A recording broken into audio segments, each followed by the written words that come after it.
PUBG lovers के लिए बड़ी खुशखबरी। कंपनी ने गेम की वापसी का किया ऐलान। भारत के लिए बनाए नए फीचर्स वाली स्पेशल गेम। भारतीय गेमर्स के लंबे इंतजार के बाद पबजी कॉर्पोरेशन पबजी मोबाइल को आधिकारिक तौर पर भारत में लॉन्च करने जा रही है। इसके नए वर्जन का नाम पबजी मोबाइल इंडिया रखा गया है। पबजी कॉर्पोरेशन के मुताबिक नए वर्जन को विशेष रूप से भारतीय यूजर्स के लिए डिजाइन किया गया है। दक्षिण कोरियाई company Krafton Inc PUBG Corporation की पेरेंट कंपनी है, जिसने हाल ही में माइक्रोसॉफ्ट के साथ एज़ोर कोल्ड पर यूजर डेटा को स्टोर करने के लिए करार किया है। हालांकि भारत में अभी पबजी मोबाइल इंडिया की आधिकारिक लॉन्चिंग की तारीख का ऐलान नहीं किया गया है। कंपनी के मुताबिक इस संबंध में जल्द ही ऐलान किया जाएगा। इससे पहले भारत सरकार द्वारा डेटा सुरक्षा को लेकर इसे बैन किया गया था। इस वजह से कंपनी इस बार पब्लिशर के तौर पर चीनी कंपनी टेंसेंट के साथ मिलकर भारत में गेम नहीं लाएगी।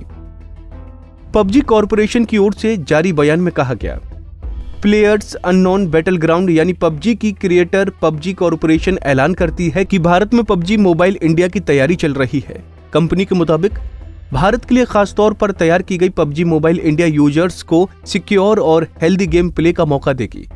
पबजी कॉर्पोरेशन ने यह भी ऐलान किया है कि कंपनी भारत में एक सब्सिडरी तैयार करेगी ताकि प्लेयर्स के साथ बेहतर तरीके से कम्युनिकेट किया जा सके। इतना ही नहीं, पबजी की भारतीय सब्सिडी कंपनी 100 कर्मचारियों को हायरिंग करेगी। इसके अलावा लोकल ऑफिस तैयार किए जाएंगे। ये कंपनी लोकल बिजनेस के साथ मिलकर भारत में गेमिंग सर्विस का संचालन भी करेगी।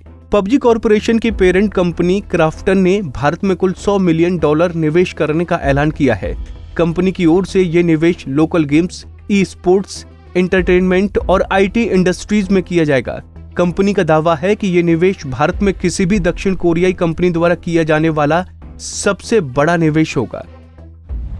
आपको बता दें कि भारत सरकार ने चीन से बड़े तनाव के बीच पबजी सहित अन्य चीनी ऐप्स पर बैन लगा दिया था। ऐसा इंफॉर्मेशन टेक्नोलॉजी एक्ट के सेक्शन 59A के तहत उन ऐप्स के लिए किया गया था जो भारत की संप्रभुता, अखंडता, देश की सुरक्षा और शांति व्यवस्था के लिए खतरा थी। भारत जैसे महत्वपूर्ण मार्केट में ऐप पर बैन लगने से इसके डाउनलोड और ऐप चार्ट की पोजीशन में गिरावट देखी गई थी। एक सर्वे के मुताबिक भारत में बैन की वजह से सितंबर महीने में पबजी के ग्लोबल डाउनलोड्स में 26% की भारी गिरावट देखी गई। पिछले 4 से 5 महीनों में पबजी मोबाइल के ओवरऑल डाउनलोड्स में भारत की 30 से 35% तक हिस्सेदारी रही है। जून महीने तक पबजी मोबाइल के कुल 734 मिलियन डाउनलोड में से 24% यानी 175 मिलियन डाउनलोड्स का योगदान भारत से रहा है। हमसे जुड़े रहने के लिए हमारे YouTube चैनल को सब्सक्राइब करें और नई वीडियो की नोटिफिकेशन के लिए बेल आइकॉन को दबाएं।